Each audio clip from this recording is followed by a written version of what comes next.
going to use the Calver special tuning method of cam timing using the conventional method using a digital indicator.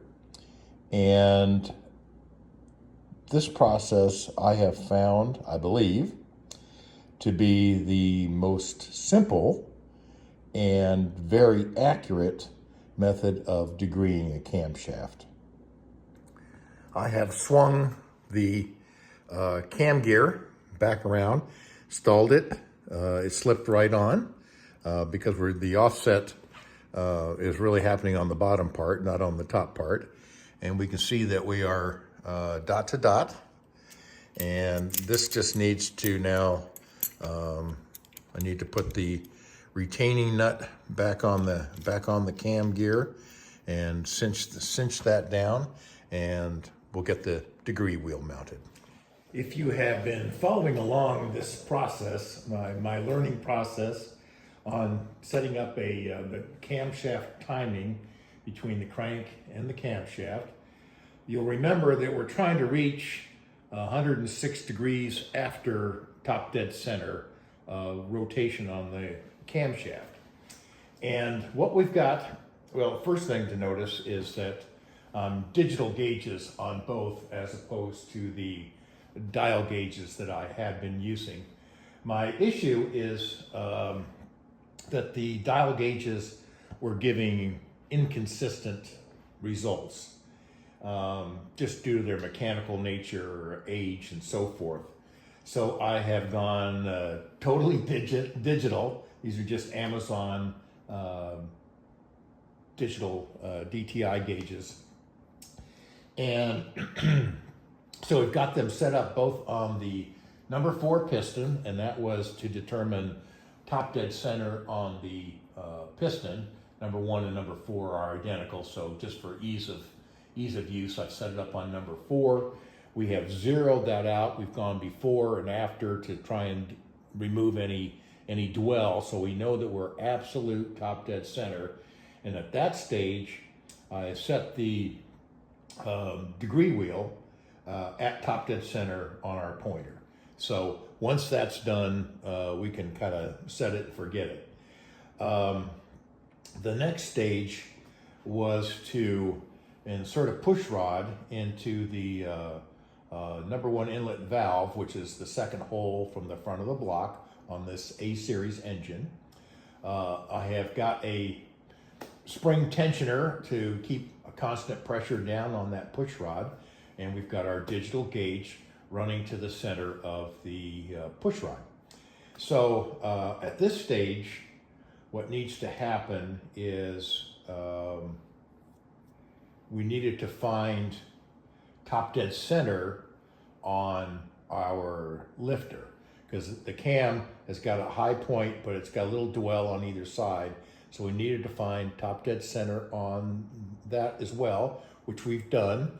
We've gone before and aft on the camshaft. And one of the interesting processes is that there are various ways that people will describe doing that. Going forward, they keep moving the crank back and forth. And what I settled on was by Kieth Calver. And what he does is he starts backwards. We crank this counterclockwise rotation, and then bring it forward, and never back up again. Just bring it forward, and that keeps tension over here on this part of the chain. There's a lot more slack over here and very little on this side. So we just use a clockwise motion, which is the normal rotation of the engine, and never back up. So we're trying to eliminate any variables in reading the degree wheel based on chain slack. So being at our highest point on the lifter, when I look at the degree wheel, it reads 95, and throughout all of my various testing procedures, this always seems to be the case where I'm at 5 degrees when I'm at top dead center on the cam, reading 5 degrees. So the process at this stage, let me turn this back on, and I'm zero on my gauge here. The process at this stage is to rotate counterclockwise. So we'll go, and it doesn't really make any difference. I'll stop at 41.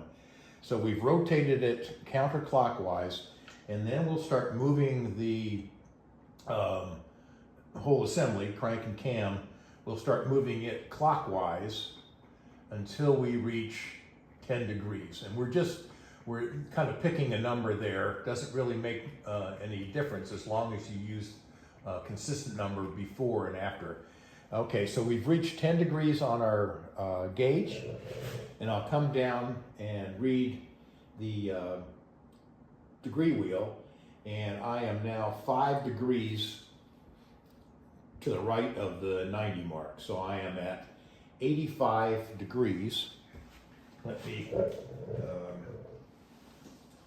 write that down on this little board over here. It'll vary a little bit from time to time, but let's go with the 85. And the difference in this method is that from some of the other folks is they'll go back and do some various other things. This case will always go in a clockwise motion. So I'm going to go. We'll get to 0, and then we'll just keep on going until we reach. Here we go. We reach 0 until we get to 10 on this side, and I'll come down and I'll take a reading. So now we're at 90, 100, 110, 120, and we are at 127. So let me add that. 127 on our board, and we add 127. We'll add those, so 7 and 5, 12, 9, 10, 11. Carry the 1 to 12. Divided by 2 is 106 degrees. And that is exactly where we need to be. I've done this before, and I'll get slightly 105, 105 and a half. In this case, it came out exactly at 106. 106 is our target measurement, so we are done. Just a note that I'm currently fitted with a 9-degree offset key, and it's with the offset.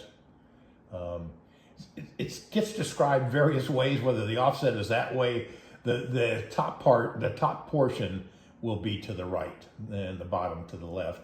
And the crank was set to top dead center before measuring the camshaft. So at 106 degrees, we're gonna call it absolutely good.